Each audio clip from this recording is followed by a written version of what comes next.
सियासी लिहाज से सबसे बड़े सूबे यानी उत्तर प्रदेश का चुनावी माहौल फिलहाल भारतीय जनता पार्टी बनाम समाजवादी पार्टी है।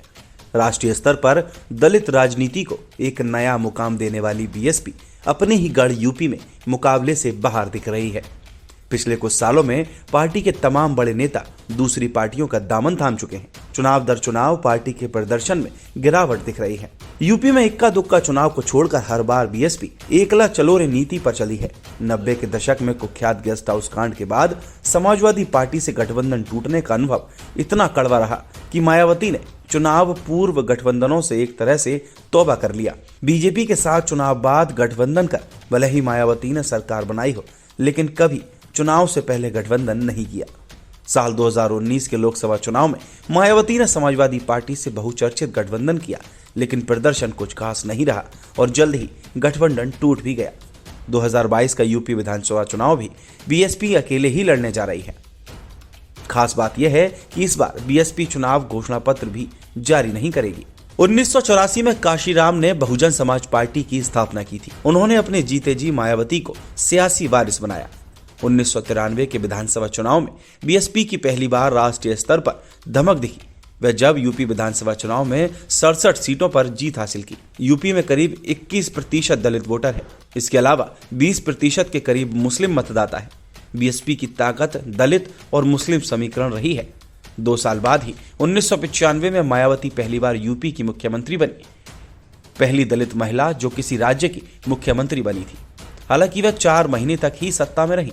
1997 में वह दूसरी बार सीएम बनी और इस बार भी महज 6 महीने कुर्सी पर रह पाई। साल 2002 में मायावती फिर तीसरी बार मुख्यमंत्री बनी और इस बार वह 15 महीने तक मुख्यमंत्री रही। 2007 के यूपी विधानसभा चुनाव में बीएसपी का प्रदर्शन ऐतिहासिक रहा था। 403 में से 206 सीटों पर जीत हासिल कर पहली बार बीएसपी पूर्ण बहुमत के साथ सत्ता में आई। वोट शेयर की बात करें तो 30.43% रहा। इसका श्रेय बीएसपी की सोशल इंजीनियरिंग को दिया जाता है। सतीश चंद्र मिश्रा को आगे कर बीएसपी गैर दलित खासकर ब्राह्मणों को साधने में कामयाब रही। दलित, मुस्लिम और ब्राह्मण फॉर्मूले से बीएसपी ने यूपी में 2.5 दशकों से चले आ रहे गठबंधन सरकारों के दौर को खत्म किया, लेकिन उसके बाद से बीएसपी के प्रदर्शन में तेजी से गिरावट का दौर शुरू हुआ। साल 2012 में बीएसपी सिर्फ 80 सीट जीत सकी। वोट शेयर घटकर 25.95% रह गया। साल 2014 के लोकसभा चुनाव में बीएसपी खाता तक नहीं खोल पाई। 2017 विधानसभा चुनाव में पार्टी 19 सीटों पर सिमट गई और वोट शेयर गिरकर 22% रह गया। मायावती उत्तर प्रदेश में 4 बार मुख्यमंत्री रही और इनमें से 3 बार बीजेपी के समर्थन से यह मुमकिन हुआ। दिलचस्प बात यह है कि मायावती जिस भारतीय जनता पार्टी के समर्थन से सत्ता में रही, उसी को सबसे ज्यादा नुकसान भी पहुंचाया। 1999 में केंद्र की अटल बिहारी वाजपेयी की सरकार गिराने में बीएसपी की बड़ी भूमिका रही। बीएसपी ने बीजेपी को अपने 5 सांसदों के समर्थन का भरोसा दिया था, लेकिन विश्वास मत के दौरान ऐन वक्त पर मायावती ने ऐलान किया कि उनकी पार्टी विरोध में वोट देगी। नतीजा यह हुआ कि भारतीय जनता पार्टी सरकार महज 1 वोट से विश्वास मत हासिल नहीं कर पाई।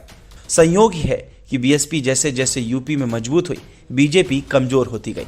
2007 में जब बीएसपी पहली बार पूर्व बहुमत के साथ उत्तर प्रदेश की सत्ता पर काबिज हुई, तब भारतीय जनता पार्टी 51 सीटों पर सिमट गई। 2012 में वे और कमजोर हुई और महज 47 सीट ही जीत पाई। लेकिन 2017 में जब भारतीय जनता पार्टी ने 312 सीटों के साथ एक तरफा जीत हासिल की, तब बीएसपी 19 सीट पर सिमट गई। ऐसा लग रहा है जैसे वक्त का पहिया मानो 180 डिग्री घूम गया हो। कभी यूपी में बीजेपी को कंगाल करने वाली बीएसपी भगवा पार्टी के फिर मजबूत होने के साथ ही सूबे की सियासत में हाशिए पर पहुंच गई है। बतौर मुख्यमंत्री मायावती का 2007 से 2012 का कार्यकाल नकारात्मक वजहों से चर्चा में रहा। विरोधी उन्हें दलित की बेटी की बजाय दौलत की बेटी कहने लगे। जन्मदिन और यहां तक कि चुनावी सभाओं में मायावती का स्वागत नोटों की माला पहनाकर होने लगा। एनआरएचएम घोटाले में उनके मंत्रियों और विधायकों का नाम आने लगा। एक के बाद एक सीएमओ की हत्याएं होने लगी। मायावती ने जो पार्क बनाए, उनमें दलित महापुरुषों के साथ अपनी भी मूर्तियां लगवाई। हाथियों की बड़ी बड़ी मूर्तियां लगवाई गई। विरोधी उनकी छवि विकास के बजाय हाथियों की मूर्ति पर पानी की तरह पैसा बहाने वाली नेता की बनाने में कामयाब हो गए। साल 2012 में समाजवादी पार्टी पूर्ण बहुमत के साथ सत्ता में आई और 2014 में मोदी लहर में बीएसपी उड़ गई। लोकसभा चुनाव में खाता तक नहीं खुला। गैर जाटव दलित वोट खिसक कर बीजेपी के पास चला गया। सत्ता से दूर होने के बाद मायावती के भरोसेमंद नेता एक एक कर बीएसपी छोड़ने लगे। नसीमुद्दीन सिद्दीकी, बाबू सिंह कुशवाहा, स्वामी प्रसाद मौर्य जैसे बीएसपी के कभी दिग्गज कहे जाने वाले नेताओं ने या तो दूसरी पार्टी का दामन थाम लिया या फिर पार्टी विरोधी गतिविधियों के आरोप में उन्हें निकाल दिया गया। बीएसपी की दुर्गति की एक बड़ी वजह मायावती की कार्यशैली भी रही।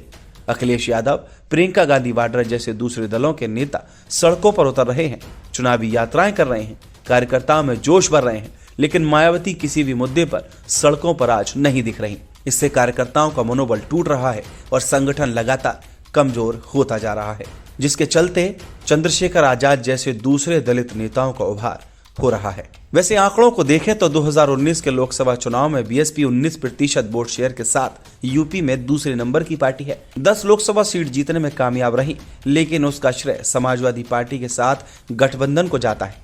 बीएसपी अपने बुरे दौर में भी करीब 20% वोट शेयर बरकरार रखने में कामयाब रही है। अगर आपको भी ये वीडियो पसंद आई हो तो इस वीडियो को लाइक कीजिए, शेयर कीजिए और हमारे चैनल को सब्सक्राइब कीजिए। नमस्कार।